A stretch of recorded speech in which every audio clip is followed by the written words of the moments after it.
kita melaksanakan berdoa. Semoga Allah Subhanahu wa Ta'ala selalu memberikan keberkahan pada kita semua dan kita selalu ada dalam lindungan Allah Subhanahu wa Ta'ala. Amin ya rabbal alamin. Bismillahirrahmanirrahim.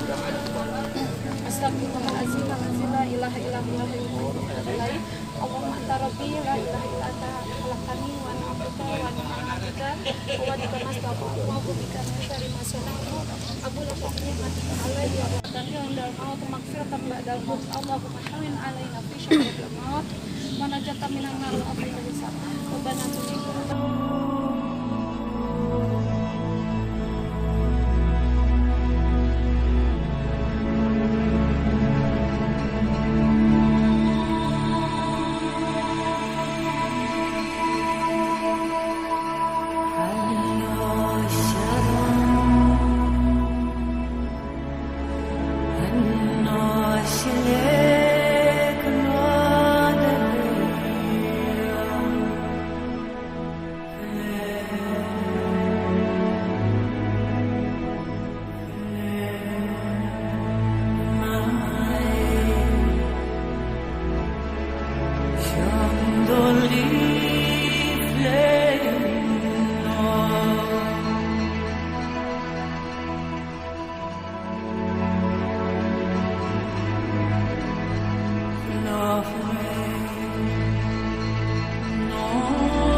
Halo, selamat pagi. Dengan Bapak siapa?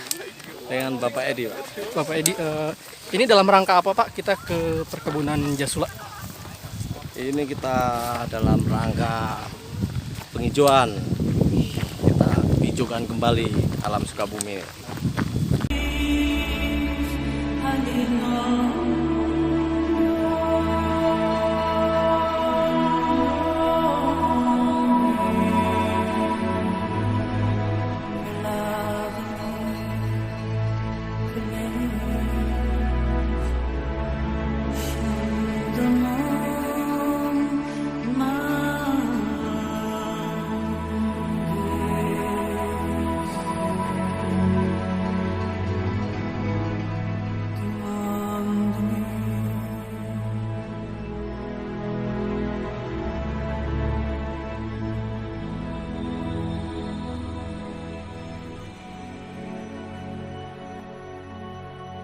Halo, selamat pagi Pak Dida.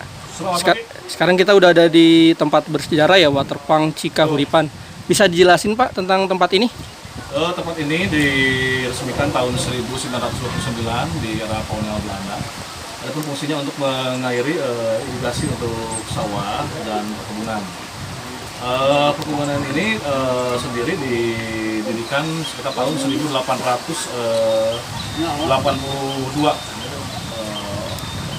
Lanjut sampai sekarang namanya sudah berubah.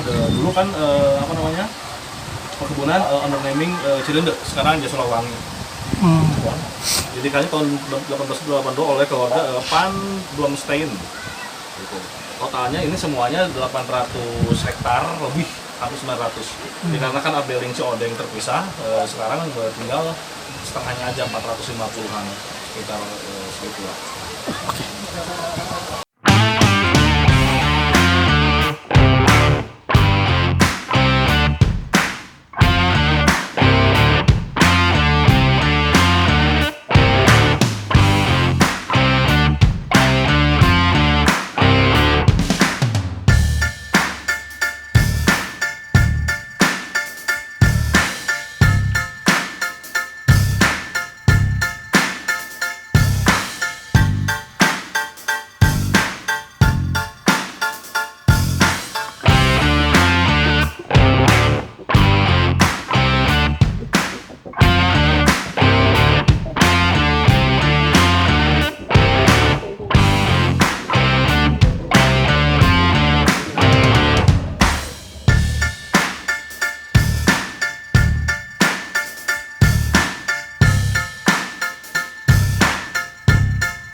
Assalamualaikum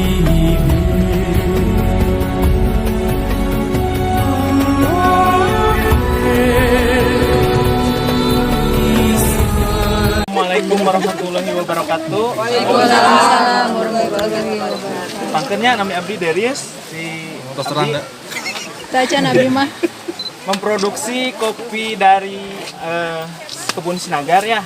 Nah, kebetulan saya dari awal memproduksi ini saya senang dengan biografis dan sejarah tentang perkebunan, tentang perekonomian yang dulu gitu. Yang dulu kan ibaratnya Belanda ke sini ya, mau dibikin shelter gitu, kayak bahkan mau dibikin kayak apa ya di sini tuh perkebunan, bahkan ada shelter bisnis lah gitu. Nah, bahkan dulu berdirinya perkebunan Sinagar itu dari teh, kopi, karet.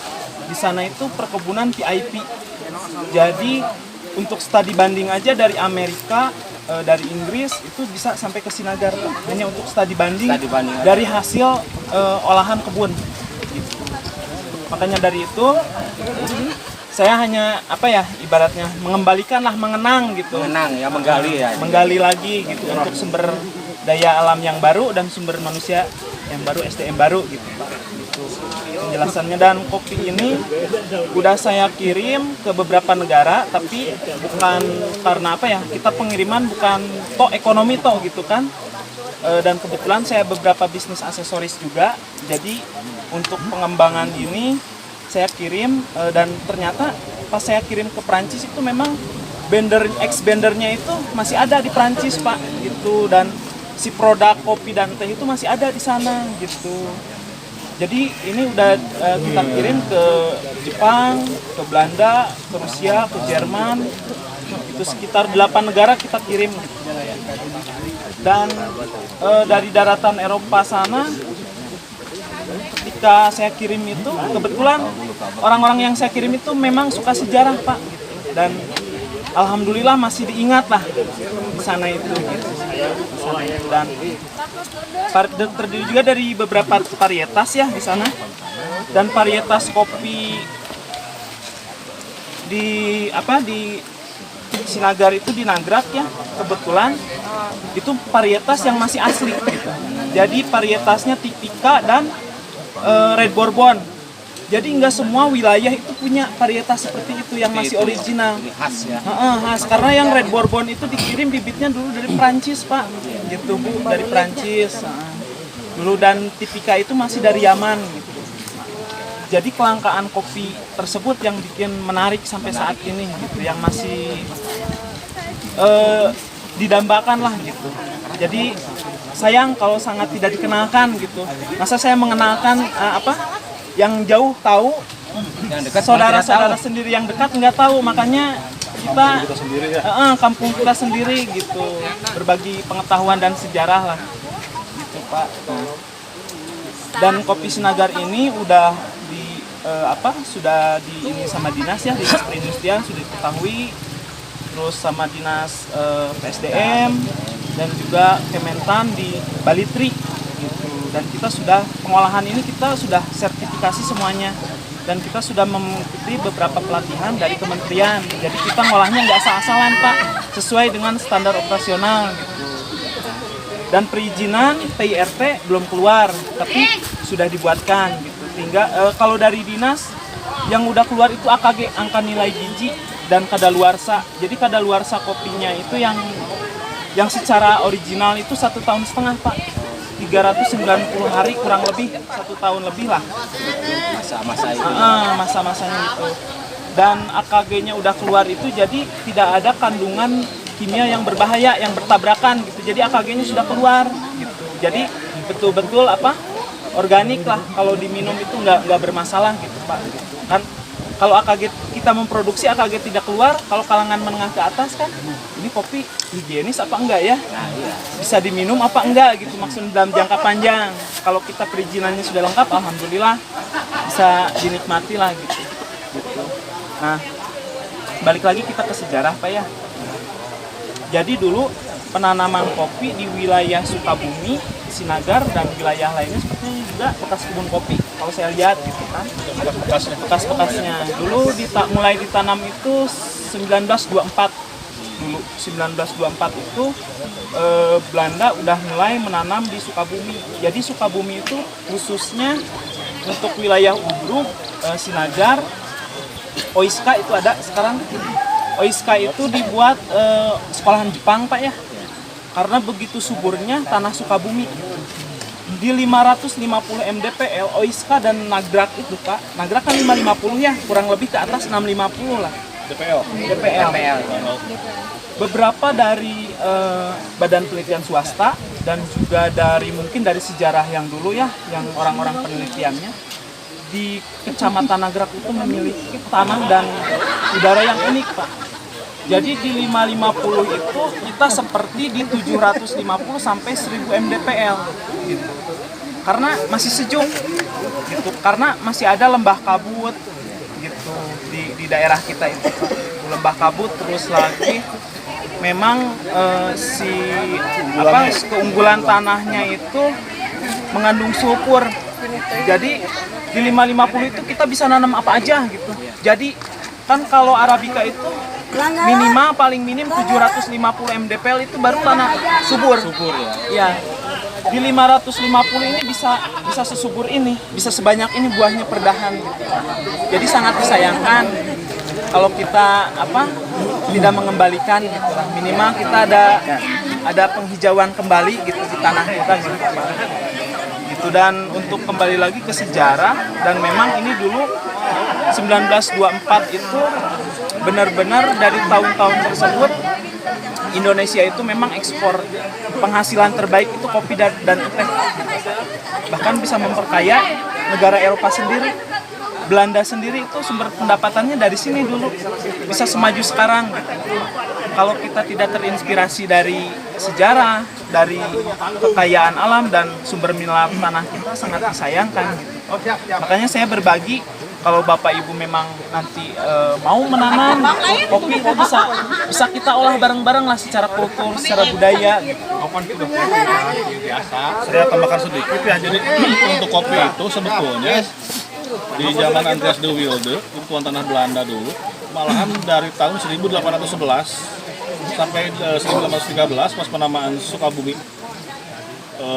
idenya beliau ya dengan pekolot sesepuh di Sukabumi ini untuk penamaan Sukabumi. Jadi tahun 1813 sampai 1815 itu beliau sudah membuka kopi olahan gitu kan, pengembangan kopi. Dan kopi kita itu pernah mendominasi Eropa 80% terbaik dan terbanyak pada masanya Pak, gitu kan. Andalan kita Hindia Belanda ini, saya terangkan juga perkebunan itu di Hindia Belanda di Indonesia itu 80%-nya ada di Jawa Barat Pak, dan 80%-nya ada di Sukabumi. Jadi dari mulai teh, kopi, rubber, karet ya kita bilang karet, itu lengkap sampai opium juga ada di Sukabumi itu ada opium. Siapa? Iya, Di Malinggo Kawal tempat konsulat di Sukamaju. Dikembangkan banyak. Di Sukamaju tempatnya. Kalau perkebunan besar PBS ya, perkebunan besar swasta yang tercatat penanaman kopi pertama itu di Cibungur, Ubud. Sama Mira Montana Om, Ya. yang di Surabaya. Isinya sekarang karet. Ya, kalau sekarang karena ada perubahan juga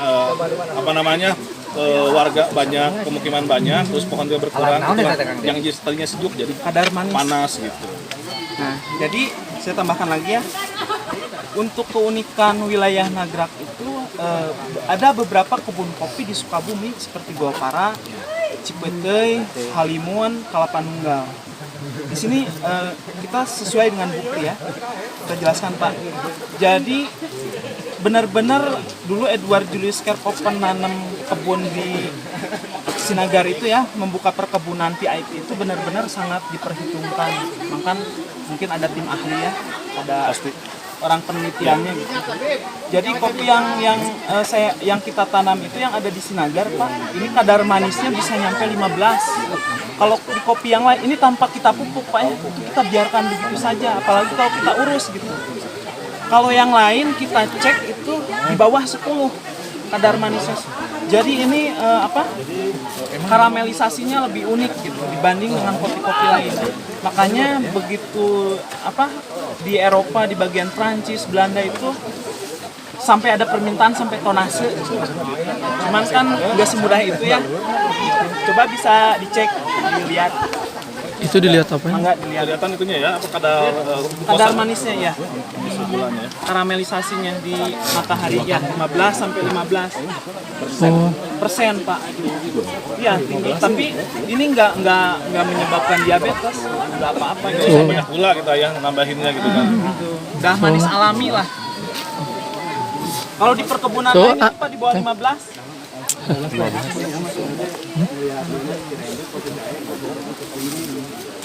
Umumnya luar biasa. Suka ini nagrak luar biasa Pak. Dan satu lagi kina. Kirain tadi vape apa gitu sih kirain. Itu yang dimasukin apa itu? Powder? Enggak, dari kopi cherry. Oh, Dari cherry-nya. oke. Jadi kalau petani lain dicek itu pengen semanis gini, waduh, luar biasa. Luar biasa ya. Harus pakai pupuk ABCD Pak. Kalau di Sinagar udah nggak usah. Cintanya.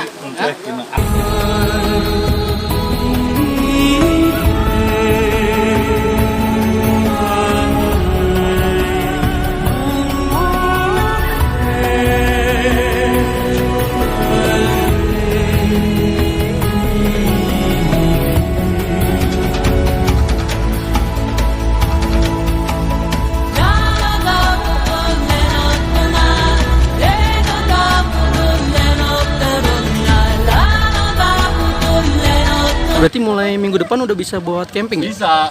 Belum campingnya belum. Oh, campingnya Jadi belum. Kita buka dulu mungkin sebulan lebih, baru kita siapkan tenda-tendanya.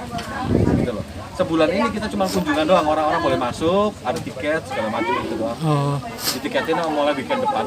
oh mulai Karena weekend. masih gratis nih, sekarang masih gratis. Oh, Ini tapi tetap masuknya Masuk sini. Jadi masuk sana susah kan, nggak ada tiket. Masuk ke sini, semua di blok. Oh. Masih balik lewat sini. boleh tahu tadi tiketnya berapa? 10.000. 10.000. Oke. Ya.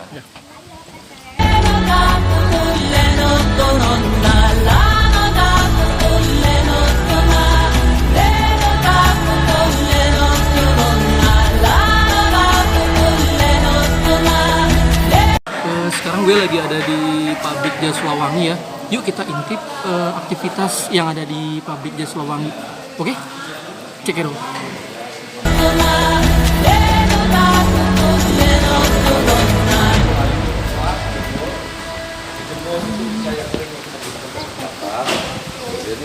Lagi nih, bakal CNN nya. Oh iya. Proses dari awal Batu Om Budi, maaf. Silakan dijelaskan sama Om Budi. Jadi ini kalau kita panen dari lahan, masuknya seperti ini nih, kita iketin supaya gampang bawanya. Ini ya, ini seger. Kita masukin ke Kekel ya. ya berupa tabung, dipanasin dari dalam di bawah ini. Kelar itu keluarga kita hampar di luar. Oh itu ya. Jemur, dikeringkan untuk jadi bahan bakar. Satu. Oh. Mengurangi penggunaan kayu. Karena kayu kita mesti tebangin terus kan. Kalau bisa kita pakai ampas akan lebih baik. Ya. Selain itu kita bisa jadikan pakan sapi setelah kita olah. Kita juga bisa jadikan kompos. Nah, dari kompos itu bisa untuk pertanian. Tapi pada saat pembuatan kompos ini kan kita ada satu tabung reaksi biogas. Jadi nanti dimasukin ke tabung biogas. Mulai daunnya ini, terus ada kotoran sapi, ya kita campurin biofertilizer adalah seperti ya bakteri gitu ya.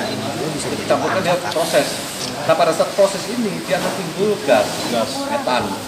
Gasnya ini kalau disalurkan jadi nyalain kompor. Oh iya. Buat rumah tangga. Biogas itu efek positifnya. Ya ada. Oh kita belum install, kita akan segera install. Sementara masalahnya kalau kita punya reaksi biogasnya, kita harus punya sapinya. Gitu loh.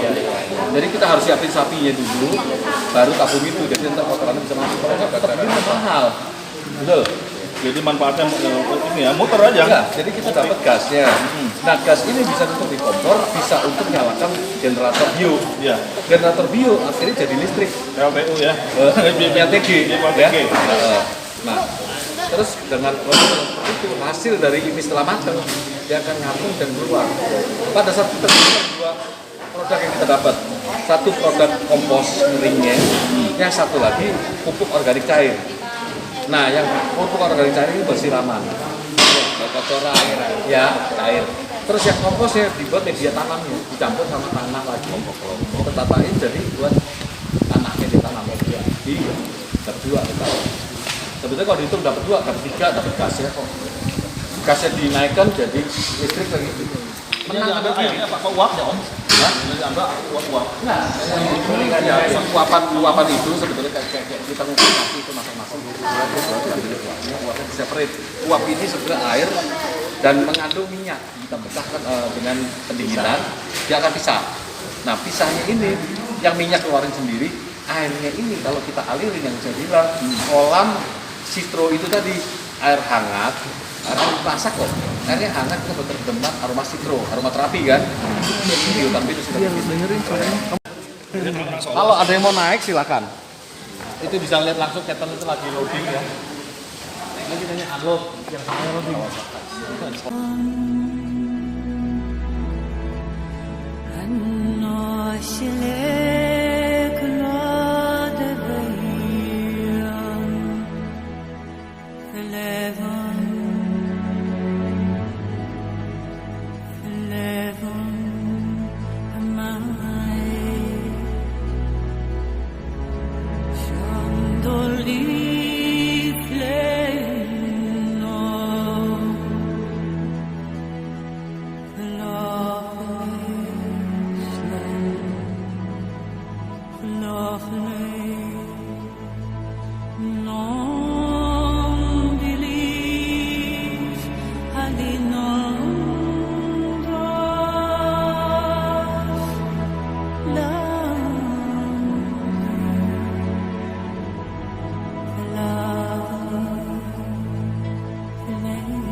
Setting wadang. Iya, belum datang nih kejonya. Oh, kirain udah datang kejonya. Belum, baru ngebul. Baru ngebul. Oke, bro.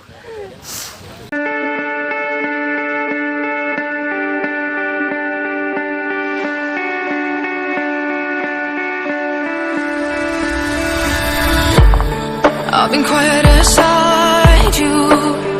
Oh, my heart in my chest shouts, feeling silenced and lied to. But enough is enough. No, don't confine me.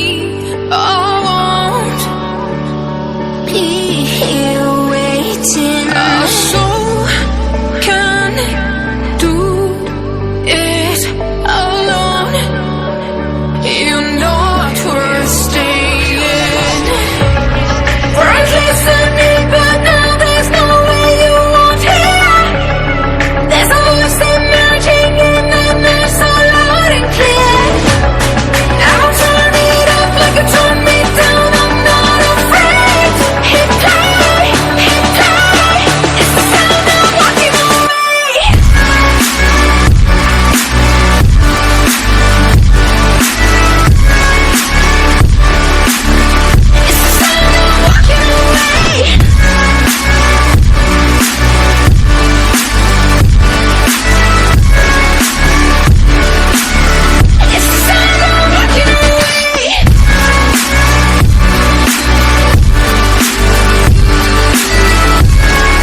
just pours out. I've been running